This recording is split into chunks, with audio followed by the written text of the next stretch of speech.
മിടുമിടുക്കിയായിരുന്ന വിസ്മയയുടെ ആത്മഹത്യ നമുക്കറിയാം. ഭർത്തൃ വീട്ടിലെ പീഡനം അതിനുശേഷം സംഭവിച്ചത്.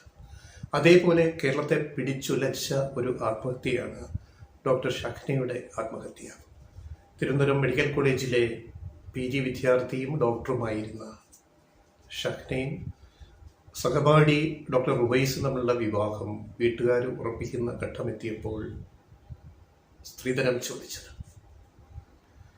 സ്ത്രീധനം ചോദിച്ച് ആ മനോവിഷമം വലിയൊരു തുക, ഷഹ്നയുടെ വീട്ടുകാർ പോലും താങ്ങാൻ പറ്റാത്ത വലിയ തുക സ്ത്രീധനം ചോദിച്ചപ്പോൾ അതിൻ്റെ കണക്കുകളൊക്കെ വന്നിട്ടുണ്ട്, നമ്മളിനി പറയുന്നില്ല. വളരെ വിഷമിച്ചു പോയ ആ പെൺകുട്ടി ആത്മഹത്യ ചെയ്തു. ആത്മഹത്യാ കുറിപ്പ് കണ്ടെടുത്തു. അതിലെ തെളിവിൻ്റെ അടിസ്ഥാനത്തിൽ റുവൈസിനെ അറസ്റ്റ് ചെയ്തു, റിമാൻഡിലാക്കി. അദ്ദേഹം ജാമ്യ ഹർജി ഹൈക്കോടതിയിൽ കൊടുത്തിരിക്കുന്നു. അപ്പോൾ അതിനെ പ്രതിരോധിച്ചുകൊണ്ട് ജാമ്യം അനുവദിക്കരുതെന്ന് ആവശ്യപ്പെട്ടുകൊണ്ട് പോലീസ് കൊടുത്ത റിപ്പോർട്ടാണ്, ഹൈക്കോടതിക്കുള്ള റിപ്പോർട്ടാണ് ഇപ്പോഴത്തെ ഹൈലൈറ്റ്. അതിൽ ആ ആത്മഹത്യാക്കുറിപ്പിൽ 3 പേജ് വരുന്ന ആ ആത്മഹത്യാക്കുറിപ്പിൽ ഡോക്ടർ ഷഹ്ന എഴുതിയ വാക്കുകളിൽ പലതും ആ കോടതി രേഖയിൽ കൊടുത്തതായതുകൊണ്ട് അത് പുറത്തു വന്നിട്ടുണ്ട്. അതിൽ പറയുന്ന ഏറ്റവും പ്രധാനപ്പെട്ട ചില വാക്കുകൾ ഓരോ വീട്ടിലും ഓരോ അമ്മമാരും അച്ഛന്മാരും മക്കളും ഒക്കെ അറിഞ്ഞിരിക്കേണ്ടുന്ന ഒരു വലിയ ചൂണ്ടുപലക ഇതിനകത്തുണ്ട്. അതുകൊണ്ട് ഞങ്ങൾ വായിക്കുന്നത്. റുവൈസ് മുഖത്തു നോക്കി സ്ത്രീധനം ചോദിച്ചു എന്നാണ് പറഞ്ഞത്. Medical college, Thiruvananthapuram medical college ക്യാമ്പസിൽ വെച്ചിട്ട് ഉള്ള സംഭാഷണത്തിൽ ഷഹ്നയുടെ മുഖത്ത് നോക്കിയിട്ടാണ് സ്ത്രീധനം തന്നേ പറ്റൂ, എങ്കിലേ കല്യാണം നടക്കൂ എന്ന് പറയുന്നത്. അങ്ങനെ എല്ലാ പ്രതീക്ഷയും നഷ്ടപ്പെട്ട ഒരു കുട്ടിയാണ് ആത്മഹത്യ ചെയ്തത്. അപ്പം അതിലെ ഏറ്റവും പ്രസക്തമായ ചില വാചകങ്ങൾ വായിക്കാം. ആത്മഹത്യാക്കുറിപ്പിൽ നിന്നുള്ള 3 പേജ് ഉള്ള ആത്മഹത്യാക്കുറിപ്പിലെ പോലീസ് കേരള ഹൈക്കോടതിയിൽ കൊടുത്ത റിപ്പോർട്ടിലെ ആ പറയുന്ന കുറിപ്പിലെ കാര്യങ്ങൾ. അവന് പണമാണ് വേണ്ടതെന്ന് എൻ്റെ മുഖത്ത് നോക്കി പറഞ്ഞു. ഈ ചതിക്ക് പകരമായി നല്ല രീതിയിൽ ജീവിച്ച് കാണിച്ചു കൊടുക്കേണ്ടതാണ്. ഇതിലെ ഏറ്റവും പോസിറ്റീവായിട്ടുള്ളൊരു വാചകം അതായിരുന്നു. പക്ഷെ അവൾ ജീവിക്കാൻ തീരുമാനിച്ചില്ല. അത് അവൾ ചെയ്തിരുന്നെങ്കിൽ, ഡോക്ടർ ഷഹ്ന ചെയ്തിരുന്നെങ്കിൽ എന്നാഗ്രഹിച്ചു പോകുന്നു. അതായത് ഈ ചതിക്ക് പകരമായി നല്ല രീതിയിൽ ജീവിച്ച് കാണിച്ചു കൊടുക്കേണ്ടതാണ്. അതൊരു അസർട്ടീവ് സെന്റൻസ് ആണ്. ഞാൻ തോറ്റുകൊടുക്കില്ല എന്നൊരു എന്നൊരു ഫീലിംഗ് അതിലുണ്ടായിരുന്നു. നിന്റെയൊന്നും മുമ്പ് ഞാൻ തോറ്റുകൊടുക്കില്ല എന്നുള്ള ഫീലിംഗ്. പക്ഷേ അതിനുശേഷം ഡോക്ടർ ഷഹ്ന കുറിച്ചിരിക്കുന്നത്, പക്ഷെ ഭാവിയിലേക്ക് നോക്കുമ്പോൾ ബ്ലാങ്ക് ആണ്, ഭാവി നിരാശയുടേത് മാത്രമാണ് എന്നർത്ഥം.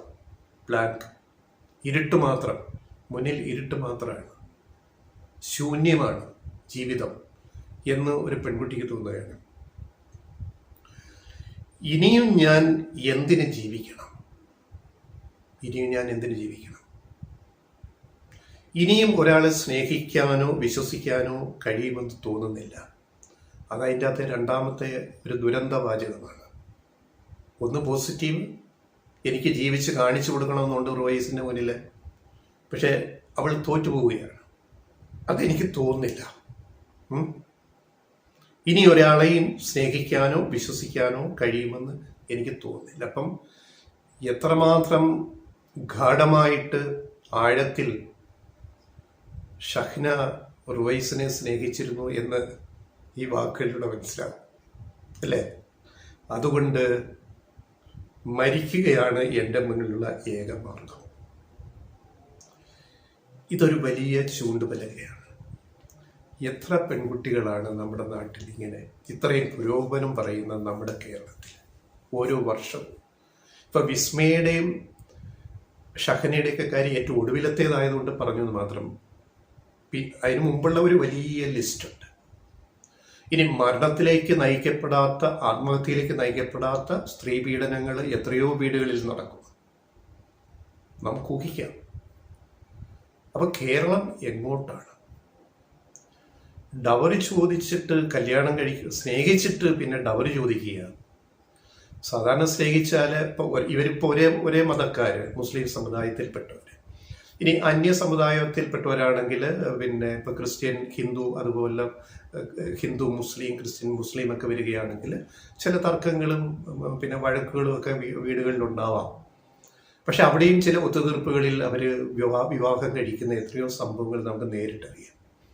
അവിടെയൊന്നും സ്നേഹിച്ച പെണ്ണിനോട് അല്ലെ ആ പെണ്ണിൻ്റെ കുടുംബത്തോട് എനിക്ക് ഇത്ര കാശ് സ്ത്രീധനം, ഇത്ര സ്വർണം വേണം, ഇത്ര ഭൂമി വേണം എന്ന് പറയുന്ന ഒരു മനസ്സ്, അത് സ്നേഹത്തിൻ്റെ മനസ്സാണ്. നിങ്ങളൊരാളെ സ്നേഹിച്ച ഒരു പെണ്ണിന് ആ പെണ്ണാണ് നിങ്ങൾക്ക് കിട്ടാവുന്ന ഏറ്റവും വലിയ സ്വത്ത്. അത് കണ്ടിട്ടല്ലേ നിങ്ങൾ പ്രേമിച്ചതല്ലേ, സ്നേഹിച്ചത്, പ്രണയിച്ചത്. പിന്നെന്തിനാ മറ്റ് പരിവാരങ്ങൾ വേണമെന്ന് പറയുന്നത്, സ്വത്തും കാറും സ്വർണവും എല്ലാം വേണമെന്ന് പറയുന്നത്? പെൺവീട്ടുകാർക്ക് മനസ്സുണ്ടെങ്കിൽ അവർ മനസ്സോടെ ചെയ്യും എന്നുള്ളതാണ് നമ്മുടെയൊക്കെ അനുഭവം, നമ്മുടെ ചുറ്റുവട്ടത്തെ അനുഭവം. നമ്മളൊന്നും ചോദിക്കേണ്ട കാര്യമില്ല. അവർ മനസ്സോടെ അവരുടെ പെൺകുട്ടിക്ക്, അവരുടെ മകൾക്ക് അത് മനസ്സോടെ ചെയ്യുന്നതാണ്. ചോദിച്ചു വാങ്ങുക എന്ന് പറഞ്ഞാൽ അത് കുറ്റകരമാണ്, ക്രിമിനൽ ഒഫൻസാണ്. ഇപ്പൊ റുവൈസിനെതിരെ വളരെ ശക്തമായ തെളിവുകളാണ് ആത്മഹത്യാക്കുറിപ്പിൽ വന്നിട്ടുള്ളത്. പിന്നെ ഷഹ്നയുടെ ബന്ധുക്കളുടെ മൊഴികൾ, മാതാപിതാക്കൾ ഉൾപ്പെടെ, ഇതെല്ലാം റുവൈസിനെ പ്രതിക്കൂട്ടിലാക്കുന്നതാണ്. നല്ല ഭാവിയുള്ള ഒരു ചെറുപ്പക്കാരൻ, MBBS കഴിഞ്ഞ് MDക്ക് പഠിക്കുന്ന PG വിദ്യാർത്ഥി സംഘടനയുടെ സംസ്ഥാന പ്രസിഡന്റ്, ഒരു ഭാവിയുടെ വാഗ്ദാനം ആകേണ്ടിയിരുന്ന ഒരാൾ, ഡോക്ടർ റുവൈസ് ഇപ്പൊ അഴിക്കുള്ളിലായി. ഇത് നമ്മുടെ നാട്ടിലെ മറ്റ് ചെറുപ്പക്കാർക്കും ഒരു പാഠമായിരിക്കണം. പ്രേമിച്ചിട്ട് സ്ത്രീധനം ചോദിക്കുന്ന ചെറുപ്പക്കാർക്കുണ്ടല്ലോ, അവർക്കിതൊരു പാഠമാകണം. പ്രോസിക്യൂഷൻ കൃത്യമായ നിലപാടെടുത്തു, തെളിവുകൾ ഹാജരാക്കി. ഈ കുട്ടി ആത്മഹത്യ ചെയ്ത ഷഹന ആത്മഹത്യ ആ ദിവസം പോലീസ് കൂടുതൽ വിവരങ്ങൾ പുറത്തുവിട്ടിട്ടില്ല. ആത്മഹത്യാക്കുറിപ്പ് കണ്ടെടുത്തെങ്കിൽ അതിലെ വിവരങ്ങൾ തൽക്കാലം പറയുന്നില്ല, അല്ലെങ്കിൽ അതിങ്ങനെയൊക്കെയാണ്, ഇപ്പോൾ ഒന്നും പറയാൻ പറ്റില്ല. അതൊരു പോലീസിന്റെ ഒരു സാവധാനം ഒരു കേസ് അന്വേഷിക്കുന്നതിന്റെ ഭാഗമാണ്. അതിനുശേഷം കോടതിയിൽ FIR ഇട്ടു, കോടതിയിൽ പോലീസ് റിപ്പോർട്ട് കൊടുത്തു, ജാമ്യം അനുവദിക്കാൻ പാടില്ല. അത്രമാത്രം ഗുരുതരമായ കുറ്റമാണ് ഡോക്ടർ റുവൈസ് ചെയ്തിരിക്കുന്നത്. ഒരു MBBS MD എടുത്ത് പഠിക്കണമെങ്കിൽ ഒരു 7-8 ലക്ഷം രൂപ മെഡിക്കൽ കോളേജിലാണെങ്കിൽ, ഗവൺമെന്റ് മെഡിക്കൽ കോളേജിലാണെങ്കിൽ 7-8 എത്രയോ ലക്ഷം രൂപ ചെലവഴിക്കണം. ഇപ്പൊ സ്വകാര്യ മെഡിക്കൽ കോളേജിലാണെങ്കിൽ അതിന്റെ എത്രയോ ഇരട്ടിയാണ്, ചിലപ്പോൾ കോടി വരെ എത്തുന്ന പിന്നെ ഇത്രയും MBBS MD എടുക്കുന്നതിന് ചെലവഴിക്കേണ്ടി വരും. പിന്നെ 7-8 കൊല്ലം പഠിക്കണം. മെഡിക്കൽ ബിരുദം എടുത്തിട്ട് MBBS തന്നെ 5 വർഷം വേണം. ഒരു PG കൂടി MD കൂടി എടുത്തിട്ട് പുറത്തിറങ്ങി വരണമെങ്കിൽ ഒരു 2-3 വർഷം കൂടി, ഒരു 8 വർഷം കൊണ്ടാണ് ഒരു ഡോക്ടറെ നമ്മുടെ സമൂഹം പിന്നെ നിർമ്മിച്ചെടുക്കുന്നത്. ഈ നാടിന് വേണ്ടി, ഈ നാടിൻ്റെ മെഡിക്കൽ വൈദ്യ സംരക്ഷണത്തിന് വേണ്ടി, മെഡിക്കൽ കെയറിന് വേണ്ടി.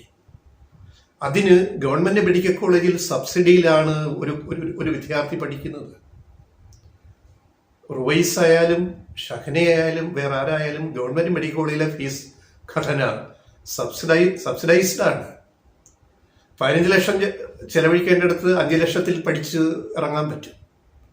ബാക്കി ഗവൺമെന്റ് അങ്ങോട്ട് സഹായിക്കുകയാണ് കുട്ടികളെ.